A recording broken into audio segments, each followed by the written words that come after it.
ओम शांति। आज प्यारे मीठे भगवान की मीठी मुरली मंथन की डेट है 4 जून 2020। तो मीठे मीठे बाबा अपने बच्चों से कह रहे हैं, अभी तुम्हें बेहद की पवित्रता को धारण करना है। बेहद की पवित्रता अर्थात एक पिता के सिवाय और कुछ भी याद न आए। भगवान कह रहे बेहद की पवित्रता अर्थात आत्मा में रहो। आत्मा पवित्र है ना, ये शरीर मिलता है तो वो जन्म बाय जन्म लेते हुए विकारों में गिरते हुए अपवित्र बन जाती है। अब उसे पवित्र बनने की बाबा ये विधि पढ़ा रहे। कल भी था ना, श्रेष्ठ मत मिलती है तो तुम्हें सबको श्रेष्ठ बनाना है। बेहद की पवित्र अर्थात मन वचन कर्म से पवित्र, एक पिता के श्रीमत के सिवाय कुछ भी हम ना करें, एकदम डायरेक्शन प्रमाण चले। हाँ, क्योंकि कहते हैं ना कि दुनिया में शांति से जीने के लिए सिर्फ 2 ही तरीके हैं। माफ़ कर दो उन्हें जिन्हें हम भूल नहीं सकते, या फिर भूल जाओ उन्हें जिन्हें हम माफ़ नहीं कर सकते। चॉइस हमारी है ना कि क्या करें। शांति से रहने के लिए कुछ तो करना पड़ेगा। और किसी को अपना बनाओ तो दिल से बनाओ, ज़ुबान से नहीं। और गुस्सा करना है तो ज़ुबान से करो, दिल से नहीं। ये सब है पवित्रता में आती है कि किस तरह से हम अपने आप को खुश रख सकते हैं। और सुई पर बहुत सुंदर सी बात है कि संसार में सुई बनकर रहो, कैंची बनकर नहीं। क्योंकि सुई 2 को 1 करने का काम करती है और कैंची 1 को 2। और रिश्ता वही टिकता है जो दिल से बनाया गया हो। जैसे सुई में वही धागा प्रवेश करेगा जिसमें कोई गांठ ना हो। तो यहाँ पर किस सुई की बात हो रही है? परमात्मा सुई की। हमारे दिल में, हमारे मन पर कोई बात होगी, गांठ होगी, तो हम उनके दिल में कैसे प्रवेश करेंगे? है ना बड़ी बात। तो बेहद की पवित्रता धारण करनी और करानी है। प्रश्न है, पिता से वर्षा लेने के पहले का पुरुषार्थ और उसके बाद की स्थिति में क्या अंतर होता है? पापा से वर्षा लेने के पहले का पुरुषार्थ और उसके बाद की स्थिति में क्या अंतर होता है? तो उत्तर, जब तुम पिता से वर्षा लेते हो तो देह के सब विकारी संबंध को छोड़ एक पिता को याद करते हो। हाँ, उसी का पुरुषार्थ करते हो। और जब वर्षा मिल जाता है तो पिता को ही भूल जाते हो। अभी वर्षा लेना है, इसलिए कोई से भी नया विकारी संबंध नहीं जोड़ना है, नहीं तो भूलने में मुसीबत होगी। पापा कह रहे हैं कि अभी तो देखो, सब कुछ तो अभी लास्ट पर आ गया, अंतिम जन्म है, तो इसमें जो बना बनाया है उसी को संभाले ना। हाँ, नए नए क्यों जोड़ रहे हैं? और कहते भी ना, अच्छे रिश्तों का मंत्र है कि गलती आपकी हो या हमारी, गलती आपकी हो या मेरी, रिश्ता तो हमारा है ना। और रिश्ता जोड़ना है तो उसे गहराई से निभाइए, क्योंकि बहुमूल्य अनमोल मोती कभी किनारों पर नहीं मिलते। तो यहाँ किससे रिश्ता जोड़ने की बात हो रही है? परमात्मा से। भगवान ही तुम्हारे सर्व संबंधी है ना। तभी तो हम आरतियों में गाते हैं ना, तुम ही हो माता पिता, तुम ही हो बंधु सखा। सब कुछ हमने ईश्वर से जोड़ा, क्योंकि आत्मा के सर्व संबंधी तो वही है। इसीलिए बाबा कह रहे कि मुझे हर तरह से याद करो, मेरे नियम पे चलो, नहीं तो माया आपके आजू बाजू ही है। भोजन भी करो तो मेरी याद से हर एक कौर में मुझे याद करो, तभी मतलब मेरे साथ भोजन करोगे, मेरी शक्ति तुम्हें उस भोजन पे जाती रहेगी तो तुम बलवान बनोगे। नहीं तो यदि कोई चिंता, फिक्र, गुस्सा, चिड़चिड़ापन, ईर्ष्या, फालतू की व्यर्थ की बातें याद करते करते खाओगे तो ये सब तो माया के गुण है। तो माया शक्तिशाली होगी तुम्हारे अंदर। अब चॉइस हमारी है कि पिता से वर्षा लेने समय तो हमें याद रहता है, लेकिन जब वर्षा मिल जाता है तो उन्हें भूल जाते हैं। तो ये तो क्या हो गई? नाफरमानी हो गई ना। ऐसा नहीं करना है हमें हर समय। ऐसा नहीं कि बाबा मिल गए तो सब कुछ मिल गया, अब क्या मतलब किसी और से। नहीं, यहाँ से तो हमारी ज़िंदगी की शुरुआत होती है। और गीत है आज का, यह वक्त जा रहा है, संगम युग का वक्त बीता जा रहा है, तो तैयारी करनी है ना। ओम शांति। मीठे मीठे रूहानी बच्चों प्रति भगवान बैठ समझाते हैं कि ज्ञानी और अज्ञानी किस किस को कहा जाता है। ये सिर्फ तुम ब्राह्मण ही जानते हो। अब ज्ञानी मतलब किताब वाले ज्ञान नहीं, शास्त्रों के ज्ञान नहीं, क्योंकि भक्ति में तो शास्त्रों की अथॉरिटी है। कहीं से भी पूछ दो फलाना श्लोक कितने नंबर पेज में, सब बता देंगे। तो ये रटंती विद्या नहीं धारण करनी है। यहाँ तो वह चीज़ है जो ईश्वर ने पढ़ाया। क तो क को पढ़ लो, फिर ख पर जाओ। यह है ज्ञान को पहले खुद को पढ़ाओ, स्वयं को पढ़ाओ, उस पर चल कर दिखाओ, तभी तो आपकी बातों की टचिंग होगी। आत्माओं को लगेगा कि आपकी वाणी में जौहर है, वजन है ना। और बाबा कहते हैं कि शिव बाबा है प्रजापिता ब्रह्मा के तन में। हुँ? मतलब मैं आता हूँ ब्रह्मा के तन में, तो वो भी तो बाबा हो गया। तुम घर से निकलते हो तो समझते हो हम बाप दादा के पास जाते हैं। बाप दादा अर्थात बाबा हो गए शिव बाबा, शिव परमात्मा, और दादा हो गए संस्था के फाउंडर, जिनके तन में भगवान ने प्रवेश किया। तो मिलकर के दोनों कंबाइन क्या हो गए, बाप दादा, है ना। दोनों बाबा ने तो बोल रखा है कि जब तक दादा के तत्व में प्रवेश करता हूँ तो उनके याद से ही तो तुम मुझसे मिलोगे, क्योंकि तुम भी देहधारी हो और यह भी देहधारी है। अब मैं हूँ निराकार, तो निराकार से तुम डायरेक्ट नहीं मिल सकते, वाया ही मिलोगे। ये बड़ी बात है ना जो बाबा ने आकर बताया ना। फिर बाबा कहते हैं कि मीठे बच्चों, तुम्हारे जो भी देह के संबंध है, विकारी स्वभाव संस्कार जो तुमने पाल रखे हैं, उन सबको भूल जाओ। हाँ, और जो भी तुम्हारा संबंध है, जो तुम्हारे रिश्तेदार हैं, अपने हैं, जैसे युगल है, किसी की पत्नी है, अ, उसको समझो कि मैं ये मेरे बड़े सहयोगी हैं, क्योंकि उनका कोई भी एक्शन तुम्हें ईश्वर से और जोड़ देगा। तो कभी भी उनके बारे में कोई नेगेटिव न चलाओ, क्योंकि हम एक नेगेटिव चलाएंगे तो हमारी सोच उसे पावर देगी और ही ज़्यादा वो बढ़ जाएगा। तो बस except the people as they are, पहले उन्हें उन्हीं की तरह से स्वीकार करो। और आपकी पुरुषार्थ में यदि लगन है, आपकी तेज है, हाँ, तीव्रता है, तो ज़रूर आप इस चैलेंज को एक्सेप्ट करोगे।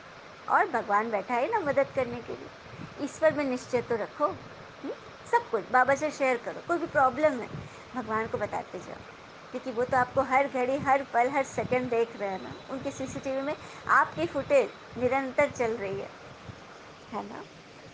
फिर बाबा कहते कि तुम बच्चे इस समय चैतन्य लाइट हाउस हो।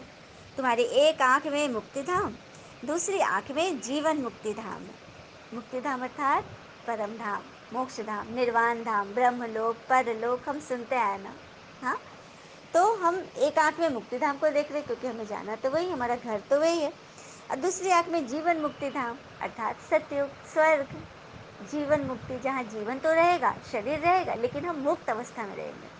चिंता, तनाव, फालतू बातें से, विकारों से मुक्त रहेंगे।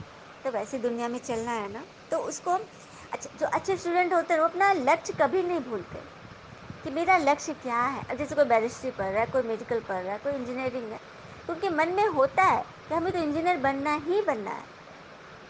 कभी वो छोटा लक्ष्य लेकर नहीं पढ़ते। हुँ? तो बस वही हमारा लक्ष्य क्या है, सबसे ऊंचे से ऊंचा, हमें तो मनुष्य देवता बनना है। कभी हमने स्वप्न में भी नहीं सोचा था ना। हुँ? इसीलिए सदा उसको स्मरण करते रहे, मन में डालते रहे, सब कॉन्शियस माइंड में। वह दुनिया के जो लाइट हाउस होते हैं वो जड़ होते हैं।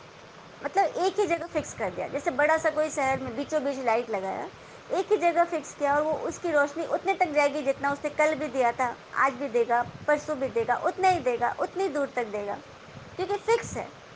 लेकिन आप जो लाइट हाउस हो, चलते फिरते लाइट हाउस हो, कहीं भी जाकर आप रोशन कर देते हो, रोशनी देते हो। और कई आत्माएं बहुत खुश हो रही है, नई नई बच्चों से भी मिल रही हैं, और उनको इतनी लगन है, इतनी तेज़ी से वो आगे बढ़ रही है ना। इसलिए तो वो बात याद आती है बाबा की, लास्ट सो फास्ट और फास्ट सो फर्स्ट। जानने वाली ऐसी आत्माएं हैं, तो उनको दिल शत शत नमन करता है। उनके लिए बहुत बहुत दुआएं निकलती है कि और बहुत नई बच्चियां हैं। तो बाबा ने हाथ पकड़ा है, तो फिर डर किस बात का। हुँ? क्योंकि बाबा ने अभी हमारे ज्ञान के नेत्र खोल दिए हैं। हम ज्ञान से सबको रास्ता दिखाते हैं। हाँ, अब कोई ये नहीं कहेगा कि भगवान नयनहीन है। बाबा ने दो नैन तो चमड़े के हैं ही, एक तीसरा त्रिनेत्र भी दे दिया। कितनी बड़ी बात है ना, कितनी खुशी की बात है, एकदम नशा चढ़ा देते बाबा। इतनी बातें बोलते हैं ना। फिर बाबा कहते हैं भक्ति मार्ग में जो जिसमें जैसी भावना रखते हैं उसका साक्षात्कार होता है।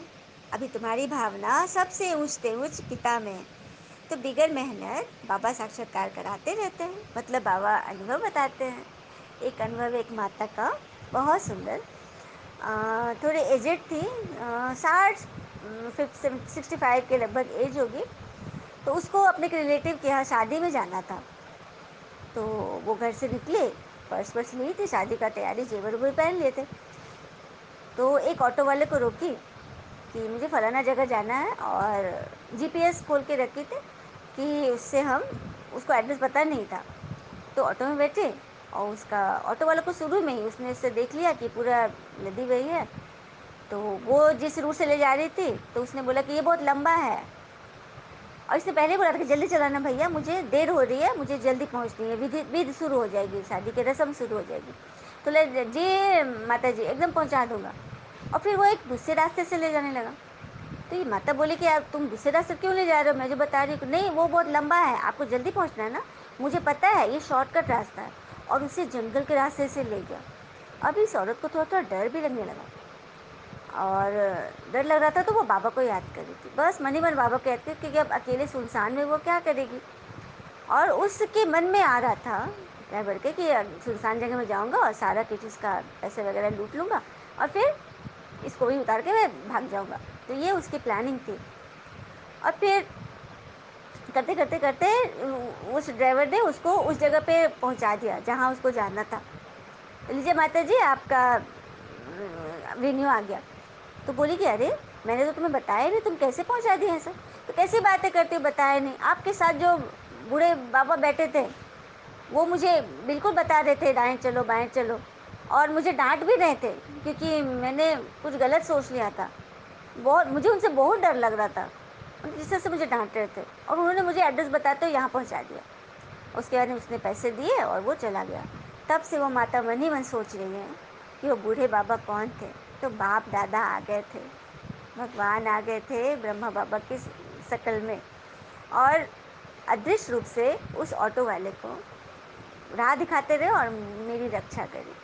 तो ये सच्ची घटना है। भगवान इस तरह से कईयों के ऐसे अनुभव है कि बाबा सबकी मदद करते हैं। तो फिर बच्चों को बिल्कुल घबराना नहीं, यदि मन में लगन है, सच्ची पवित्रता को धारण करना चाहते हैं, तो उनके रास्ते में जरूर फूल बिखरेंगे। ये बाबा की गारंटी है, और हम आत्माओं की सभी की दुआएं भी हैं। पूरा ब्राह्मण परिवार ऐसे बच्चों के लिए सकाश दे रहा है, अनजाने में भी, और उनकी सकाश सब तक पहुंच रही है। क्योंकि ऐसे ऐसे विघ्न तो बच्चों पे आने ही हैं, और पेपर नहीं आएगा तो पता कैसे चलेगा, हाँ, कि हम कितने नंबर से पास होंगे, कितना हमने अभी तक मार्क्स कमाया है ना। तो पेपर तो ज़रूरी है, अच्छे बच्चे तो फेस करते हैं, चैलेंज लेते हैं, है ना, बड़ी बात। फिर बाबा आगे बोल रहे हैं, मीठे बच्चे मुझे याद करो, अपने पास नोट करो, जब चाहे याद में बैठ जाओ, खाना खाकर चक्र लगाए 10-15 मिनट आकर बैठो, याद नहीं, क्योंकि यहाँ कोई गोरख धंधा तो है नहीं। बाबा कह रहे हैं कि जब भी मन करे तो आराम से मुझे याद करो, एकांत में बैठो और याद करो, हाँ। और बड़ी ज़बरदस्त मंजिल है ना, याद में ही तो सब कुछ है, याद से ही तो तुम्हारे सारे विकर्म विनाश होंगे। बाबा और भी राय देते हैं, अपने ताज व तख्त का फोटो अपने पॉकेट में रखो तो याद रहेगी, मतलब अपना लक्ष्य सदा साथ रखो, लक्ष्मी नारायण का चित्र सदा अपने पर्स में रखो, अपने लॉकेट में रखो, ताकि एम ऑब्जेक्ट सदा साथ होगा ना, सामने होगा, तो याद बनी रहेगी कि हम क्या बनने वाले हैं, भगवान हमें क्या बना रहे हैं, भगवान की हमसे कितनी उम्मीदें हैं। तो यह ड्रामा तो चलता रहता है, कल पहले मुआफिक, और ड्रामा जरूर पुरुषार्थ कराएगा। आत्माओं में लगन है तो ड्रामा में भी लगन है, ड्रामा भी आपको पूरा करा ही देगा। और ड्रामा में, इस विश्व ड्रामा में हर चीज़ कल्याणकारी है, क्योंकि बाबा तो कहते हैं कल्याणकारी युग में एक सेकंड भी यदि मेरा बाबा कहकर भगवान को याद किया, डायमंड चाबी याद रखी, तो बेड़ा पार तो होना ही है। और कहते हैं ना कि यदि हम किनारे पर ही अपने नाव के साथ बंधे हुए हैं, लंगर से बंधे हुए हैं, तो हमें कैसे पता चलेगा, हमें उस पार जाना है, भवसागर पार करना है, तो उसके लिए लंगर को खोलना पड़ेगा ना। बीच समुद्र में जाना पड़ेगा, लहरों का के थपेड़े खाने होंगे ना, तूफानों का सामना करना पड़ेगा, तभी तो हम आगे पहुँचेंगे ना। यदि किनारे ही रह गए, एग्जामिनेशन हॉल में गए ही नहीं, एग्ज़ाम ही नहीं दिया, तो हम पास कैसे होंगे? तो एग्ज़ाम तो बहुत ज़रूरी है ना। वो ऐड था ना कि दाग अच्छे हैं क्योंकि उसके पास छुड़ाने का साबुन मिल गया जो कम पैसे में अच्छी रीति दाग छुड़ाता है। तो बच्चा कह रहा है ना कि मम्मा दाग तो अच्छे हैं। तो बस वही बात है, पेपर तो अच्छे हैं, यह सोचकर हम भगवान पर कितना निश्चय है, इस बात को हम शो कर रहे हैं, है ना बड़ी बात। अच्छा, मीठे मीठे बच्चों प्रति भगवान की नमस्ते। हम बच्चों की भी प्यारे शिव पिता को नमस्ते। और बाबा दिल से सभी आत्माओं की तरफ से आपको वेरी वेरी गुड मॉर्निंग। धारणा के लिए मुख्य सार है, पहली पॉइंट, स्वर्ग में जाने का पासपोर्ट लेने के लिए पिता की याद से अपने विकर्मों को विनाश कर कर्मातीत अवस्था को पानी है। कर्मातीत अवस्था अर्थात कर्मों से परे। हाँ, कर्म करो और उसके प्रभाव से परे। जिसे कहते हैं ना, आवाज़ ऊंची हो तो कुछ लोग सुनते हैं, पर बात ऊंची हो तो लाखों लोग सुनेंगे। तो अपनी आवाज़, अपनी शख्सियत इतनी ऊंची करो। यही तो बनाने के लिए बाबा आए हुए हैं। तो स्वर्ग का पासपोर्ट लेना है ना सभी को। सजाओं से बचने के लिए पुरुषार्थ करना है। देखो, हमने जो विकर्म इतना जमा किए, इतने सारे पाप जमा किए, तो सजा तो मिलेगी। तो या तो योग बल से चुकता करे या फिर सजाओं के कर्म भोग से। चॉइस हमारी है ना। दूसरी पॉइंट है, ज्ञानवान बन सबको रास्ता बताना है। चैतन्य लाइट हाउस बनना है। एक आंख में शांति धाम, दूसरी आंख में सुख धाम रहे। इस दुख धाम को भूल जाना है। दुख धाम, यहाँ हर लोग दुख देने और लेने का व्यापार ही तो कर रहे हैं। किसी ने कुछ बोला, हम सामने से नहीं बोले, लेकिन मन में तो रख लिए। मन से तो निरंतर उसी से बात कर रहे हैं, जुबान से बात नहीं कर रहे हैं। हाँ, लेकिन मन से निरंतर उससे बात हो रही है। तो ऐसा नहीं करना है। तो बाबा ने वरदान दिया, अपनी डबल लाइट स्वरूप द्वारा आने वाले विघ्नों को पार करने वाले तीव्र पुरुषार्थी भव। अपने डबल लाइट स्वरूप को, चलिए हम छोटी सी योग की प्रैक्टिस से चिंतन करते हैं। आराम से बैठ जाएं, एकदम शांत चित अवस्था में अपने शरीर को एकदम ढीला छोड़ दें, एकदम शांत। मैं आत्मा भृकुटि सिंहासन पर विराजमान अत्यंत शक्तिशाली शांत प्रिय आत्मा हूँ। शांति के सागर शिव पिता की संतान, शांति धाम की रहवासी, पूरी की पूरी शांति की अथॉरिटी मेरे रीच में, पहुँच में है। तो मैं कैसे अशांत रह सकती हूँ? जिसे भगवान स्वयं पढ़ा रहा हो, उसको उसको क्या पेपर गिराएंगे? तो अपनी डबल लाइट स्थिति को देखें। एक तो आत्मा की लाइट हो गई, आत्मा प्रकाश से बनी है ना। और दूसरा, जब आत्मा प्रकाशित होती है तो उससे उसका पूरा शरीर प्रकाश से भर रहा है। विजुलाइज करें, बाबा, मेरा बाबा, प्यारा बाबा, मीठा बाबा। इस तरह से प्यार से बाबा को याद करेंगे तो बाबा भी दौड़े दौड़े चले आते हैं। आप फील करोगे आपके कमरे की छत पर बाबा आ गए। बाबा इतने प्यारे हैं ना,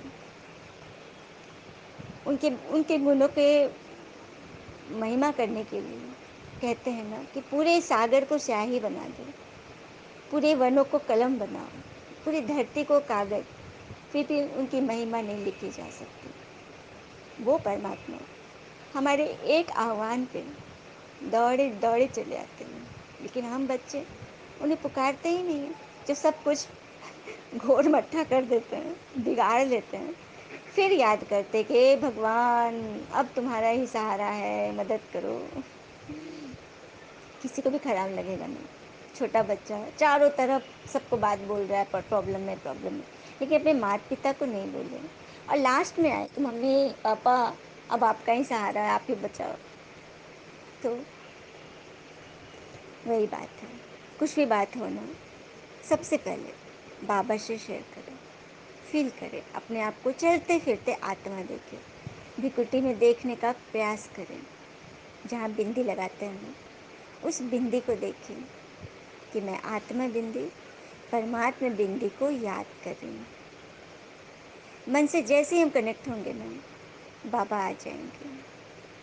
कुछ भी बातें हुई, हलचल हो गई, फंस गया मन, कोई परिस्थिति आ गई, कोई चीज़ चाह रहे हैं वो नहीं मिल रही है, बहुत तरह की बातें में आत्माएं फंसती है। सब कुछ बाबा से शेयर करें। वैसे भी बाबा सब कुछ जानते हैं, लेकिन वो कहते हैं कि बच्चे मुख से कहें ताकि उन्हें रियलाइजेशन हो। मैं आत्मा लाइटेड, पूरा शरीर मेरा लाइटेड हो रहा है, और मुझसे निकली हुई लाइट मेरे इस पूरे कमरे में जा रही है। सफ़ेद प्रकाश से पूरा कमरा भर गया। फिर वो प्रकाश पूरे घर में फैल रहा है। मैं आत्मा शांति दूत बन पूरे परिवार के कल्याण के लिए निमित्त बनी हूँ। किसी भी परिवार में कोई एक भी परमात्मा का बच्चा, सर्विसेबल बच्चा मौजूद है, तो पूरे परिवार का कल्याण तो निश्चित है। क्योंकि डलिया में कोई एक आम भी पकता है तो पूरे फल को वो पका देता है ना। अपनी डबल लाइट स्थिति से हर विघ्नों को पार करने वाले तीव्र पुरुषार्थी बनना है। आने वाले विघ्नों में थकने व दिल शिकस्त होने के बजाय सेकंड में स्वयं के आत्मिक ज्योति स्वरूप और निमित्त भाव के डबल लाइट स्वरूप द्वारा सेकंड में हाई जंप दो। क्या कहा बाबा ने? कोई प्रॉब्लम आ रही है तो हाई जंप देकर उस प्रॉब्लम से, उस बात से उड़ जाओ, बिंदी लगाकर आगे बढ़ जाओ। विघन रूपी पत्थर को तोड़ने में समय नहीं गवाओ। कहते हैं ना, राह पर पूरे कांटे बिछे हुए हैं, एक एक कांटा चुनने लगेंगे तो पूरा जीवन भी लग जाएगा, फिर भी हम नहीं चुन पाएंगे। तो क्या करना, सोल्यूशन क्या है? जूते पहनो और निकल चलो, है ना। तो सेकंड में पार हो जाएंगे। थोड़ी सी विस्मृति के कारण सहज मार्ग को मुश्किल न बनाओ। आसान रास्ता है ना, उसे मुश्किल नहीं बनाना है। यदि कहते हैं ना कि आंखें सकारात्मक होगी तो हम दुनिया से प्यार करेंगे। हमारी आंखें सकारात्मक होगी तो हम दुनिया से प्यार करेंगे, प्रकृति से प्रेम करेंगे। लेकिन यदि हमारी जीभ सकारात्मक होगी तो दुनिया हमसे प्रेम करेगी। आई बात समझ में? सकारात्मक जीव अर्थात एक तो ज़्यादा लोभ लालच में नहीं पड़ना है, और दूसरा जब भी बोले पॉजिटिव बोले, अच्छा बोले, किसी के बल दिलाने वाली बात बोले, हिम्मतहीन को हिम्मत दिलाए, उमंग उत्साह बढ़ाए, सबको एक नए रास्ते की ओर अग्रसर करे।